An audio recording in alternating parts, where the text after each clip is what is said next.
Question है, 2 women and 5 men can together finish an embroidery work in 4 days। ठीक है, 2 औरतें और 5 मैन एक एम्ब्रॉयडरी वर्क को 4 दिन में खत्म करते हैं। while 3 women and 6 men can finish it in 3 days। find the time taken by 1 woman and to finish the work alone and also find time taken by 1 man alone।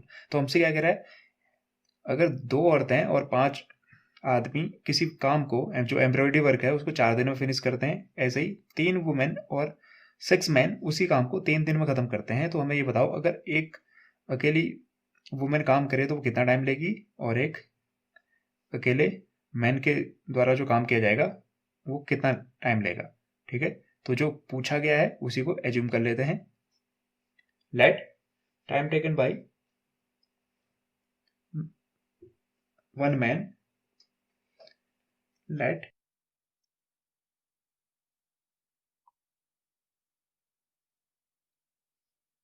1 man 1 woman, let 1 woman can finish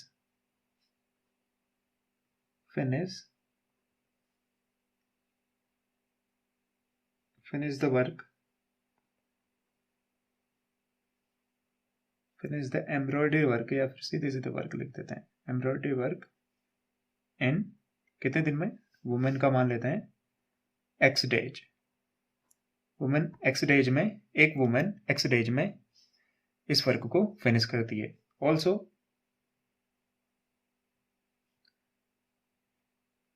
one man can finish the work in y days. एक आदमी को कितने दिन लगते हैं, y days. अब यहाँ पे एक सिचुएशन समझ में आनी चाहिए। सपोज थोड़ी देर के लिए इसी क्वेश्चन को साइड में रख के एक पार्ट समझते हैं। मैं किसी काम को कितने दिन में कंप्लीट करता हूँ, 2 डेज में।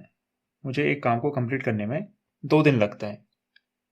ठीक है, अब अगर मुझे किसी काम को करने में 2 दिन लगते हैं तो मैं एक दिन में कितना काम करता हूँ उसका, 2 दिन में तो फिनिश कर देता हूँ, सीधी बात है। 2 दिन में किसी काम को मैं फिनिश कर देता हूँ तो एक दिन में कितना करता हूँ, पूरा काम कितना परसेंट होता है, 100%। एक दिन में मैं 100% काम, मतलब पूरा काम, मतलब 100% काम कंप्लीट हो गया है। एक दिन में कितना करूंगा मैं, 50%, क्योंकि आधा हिस्सा आज करूंगा और आधा हिस्सा अगले दिन करूंगा, तभी तो 2 दिन में कोई काम कंप्लीट होगा ना। तो अगर ये तो परसेंटेज में लिखा है, अगर इसी को मैं फ्रैक्शन में लिखना चाहूं तो फ्रैक्शन में कितना हुआ, आधा हिस्सा आज आधा हिस्सा कल। कब, जब मैं कितने दिन में फिनिश कर रहा था, 2 दिन में। अगर मैं 3 दिन में फिनिश करता तो यही रिजल्ट क्या आता, 1/3 1/3 एंड 1/3। और तीनों को अगर वाकई में ऐड करोगे तो वो काम कंप्लीट हो जाएगा, 1 आ जाएगा। जैसे 50% ऐड करोगे तो 100% होगा। परसेंटेज के केस में कोई भी वर्क कंप्लीट होने का मतलब एक वर्क कंप्लीट, तो हाफ प्लस हाफ 1। 3 दिन होते तो 1/3 1/3 1/3, तो 1 + 1 + 3 हो जाता, 3/3 1। तो मुझे ये दिख रहा है जितने दिन में मैं काम कंप्लीट करता हूँ एक दिन में उसका कितना हिस्सा होता है, 1/2। अगर 2 दिन में होता है तो 1/2, यानी ये जो होता है ये पलट के उल्टा हो जाता है। अगर 2 डेज में काम करता हूँ तो एक दिन में उसका कितना हिस्सा करूंगा, 1/2। ठीक है, अगर मैंने x डेज में, एक वुमेन x डेज में काम कंप्लीट कर रही है तो एक दिन में वो कितना हिस्सा कंप्लीट करती है, कितना पार्ट, 1/x। ठीक है, ऐसे ही मैन के लिए 1/y। इसी को मैं लिखता हूं, देन 1 वुमेन्स, एक औरत का एक दिन का काम, 1 वुमेन 1 डे वर्क। एक वुमेन का एक दिन का काम कितना होगा, जैसा अभी मैंने एक्सप्लेन किया। अगर वो x डेज में काम कंप्लीट करती है तो एक दिन में उसका 1/x पार्ट कंप्लीट करेगी। ये 1 वुमेन के लिए हो गया। ऐसे ही for 1 man, 1 man's 1 day work.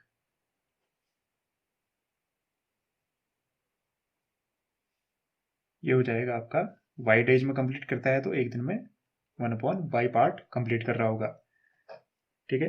अब कहा क्या गया है, कहा ये गया है ये एक वुमेन और एक मैन का हो गया। कहा क्या गया है 2 women and 5 man together finish करते हैं किसी काम को 4 डेज में। तो अगर 1 वुमेन का एक दिन का हिस्सा कितना है 1/x, तो 2 वुमेन का कितना हो जाएगा 2/x। तो इक्वेशन अकॉर्डिंग टू द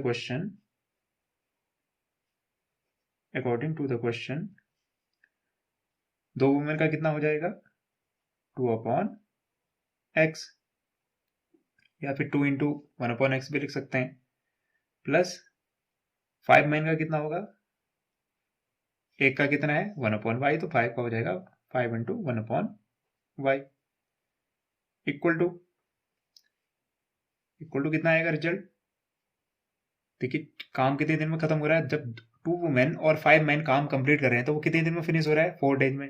तो ये कितना लिख रहा हूं मैं, ये लिख रहा हूं मैं 1 डे का वर्क, उनके 2 वुमेन का 1 डे का वर्क 2/x, 5 मैन के 1 दिन का वर्क 5 इंटू 1/y। तो 4 दिन में कंप्लीट हो रहा है, तो 1 दिन में कितना हिस्सा कंप्लीट हो रहा होगा 1/4। ये बात समझ में आनी चाहिए इधर से, ये जो कॉन्सेप्ट मैंने समझाया, ठीक है। तो इसको कहूंगा मैं इक्वेशन फर्स्ट। ये बन गई मेरी इक्वेशन फर्स्ट। ऐसे ही दूसरे वाले पार्ट से दूसरी इक्वेशन बनेगी 3 वुमेन एंड 6 मैन। 3 वुमेन एक दिन में कितना काम करेंगी 3 इंटू 1/x, प्लस 6 मैन है 6 इंटू 1/y। अभी कितने दिन में काम कंप्लीट करते हैं ये लोग करते हैं 3 डेज में। तो एक दिन में कितना हिस्सा कंप्लीट हो रहा होगा 1/3 हिस्सा। तो इसको मैं कह देता हूं इक्वेशन सेकेंड। अब मुझे क्या दिख रहा है, ये लीनियर इक्वेशन लीनियर फॉर्म में नहीं है। तो लीनियर फॉर्म में नहीं है तो मैं क्या करूंगा 1/x को और 1/y को u एंड v एज्यूम कर लूंगा। Putting 1/x is equal to u, and इस तरह के क्वेश्चन हमने पहले भी किए हुए हैं 1/y इक्वल टू v। तो ये इक्वेशन कन्वर्ट हो जाएंगी।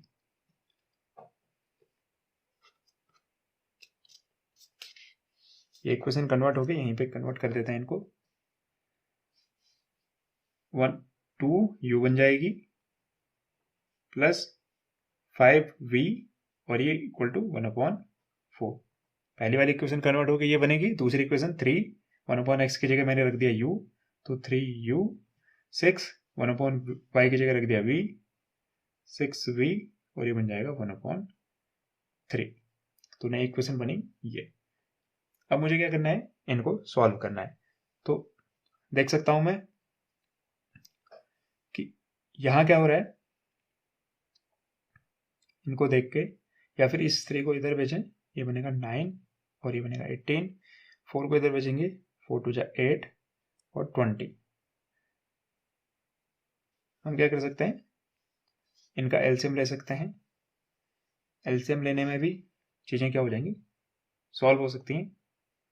या फिर यहां से सब्स्टिट्यूशन मेथड का इस्तेमाल किया जा सकता है।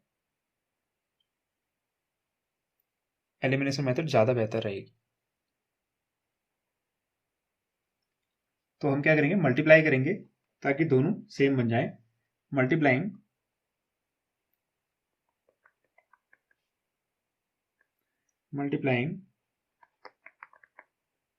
Equation 1/3 and equation 2/2। इक्वेशन 1 को 3 से और इक्वेशन 2 को 2 से मल्टीप्लाई करेंगे, तो ये बन जाएगा 3 2 जा 6u, 3 5 जा 15 इक्वल टू 3 से मल्टीप्लाई करके 3/4। ऐसे ही दूसरी इक्वेशन बनेगी 2 से मल्टीप्लाई करके 6u प्लस 6 2 जा 12 v भी था इक्वल टू 2 से मल्टीप्लाई कर रहे हैं तो 2/3। अब मैं इन दोनों इक्वेशन को क्या कर सकता हूं, सब्ट्रैक्ट कर सकता हूं। इन दोनों इक्वेशन को सब्ट्रैक्ट करूंगा तो ये हो जाएगा नेगेटिव ये भी नेगेटिव और ये भी नेगेटिव, तो ये वाला पार्ट कैंसिल आउट। तो 15 में से 12u माइनस हो रहा है, 12v, 15v में से 12v माइनस हो रहा है, तो बनेगा 3v is equal to 3/4 minus 2/3। तो इसको सॉल्व कर लेते हैं, यहाँ पे एलसीएम लेंगे, ये बनेगा 12, 3 3 जा 9, 4 2 जा 8, 3v इक्वल टू इतना आया, 3v इज इक्वल टू हो जाएगा 9 में से 1 8, 1/12। ये जो 3 है ये यहाँ मल्टीप्लाई में है, तो दूसरी तरफ जाके क्या बन जाएगा, ये डिवाइड, तो ये 12 के साथ आ जाएगा, तो v इक्वल टू आ जाएगा 1/12 इंटू 3। तो सीधे सीधे मैं क्या लिख सकता हूँ यहाँ से, v इक्वल टू 1/36। तो मेरी v की वैल्यू ये आई।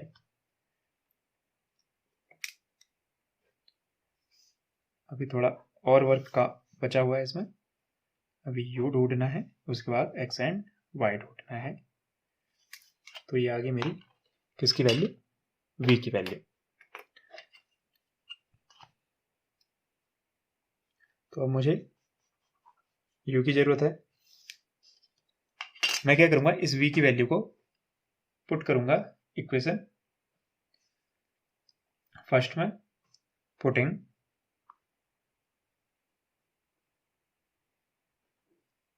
v equal to 1/36 in equation first में, फर्स्ट इक्वेशन में पुट करता हूं, तो मुझे रिजल्ट मिलेगा, फर्स्ट इक्वेशन हमारी थी 2u plus 5v, 2u plus 5v, v की वैल्यू आई है 1/36 इज इक्वल टू था 1/4, ऐसा कुछ था। तो हम 2u इक्वल टू क्या लिख देंगे, 2u इक्वल टू 1/4, इस पूरे टर्म को उधर भेज दूंगा, तो माइनस में 5 बन जाए 5/36, 36 और 4 का एलसीएम आएगा 36, तो ये बन जाएगा 36, 4 9 जा 36, इसका मतलब इसको 9 से मल्टीप्लाई करना पड़ेगा, यानी 9 माइनस 5 किसकी वैल्यू, 2u की वैल्यू।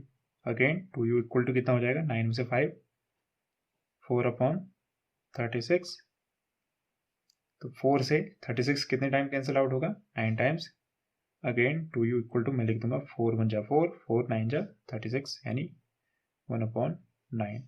जैसे 3 यहाँ मल्टीप्लाई हुआ था, वैसे 2 यहाँ मल्टीप्लाई हो जाएगा, तो u इक्वल टू हो जाएगा 1/9 मल्टीप्लाई बाई 2, तो u की वैल्यू आएगी मेरी 1/9 2 जा 18।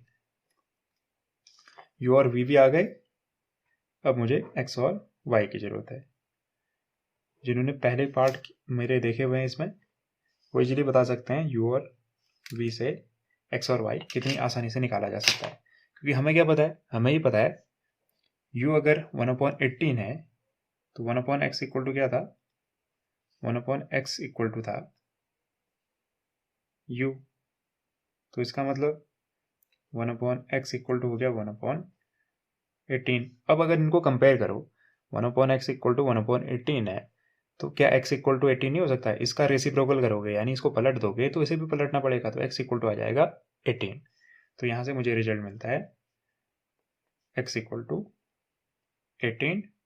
ऐसे ही सेम केस यहाँ है, v इक्वल टू क्या था, v किसके इक्वल था, v इक्वल टू था, ऐसे था 1/y इक्वल टू v, तो यहाँ से रिजल्ट क्या आया, यहाँ से रिजल्ट आया 1/y इक्वल टू v की वैल्यू 1/36, 1/36। अगेन जैसे इधर हुआ था, यहाँ पे क्या आ जाएगी वैल्यू, यहाँ पे रिजल्ट बन जाएगा हमारा y इक्वल टू 36।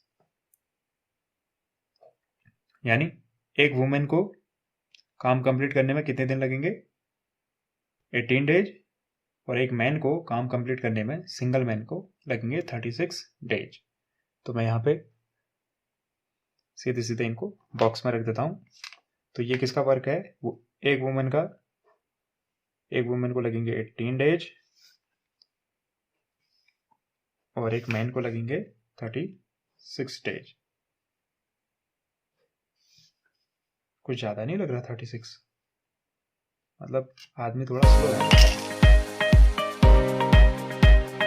उम्मीद करता हूँ आपको ये एक्सप्लेनेशन पसंद आया होगा और समझ भी आया होगा। Thank you and have a nice day.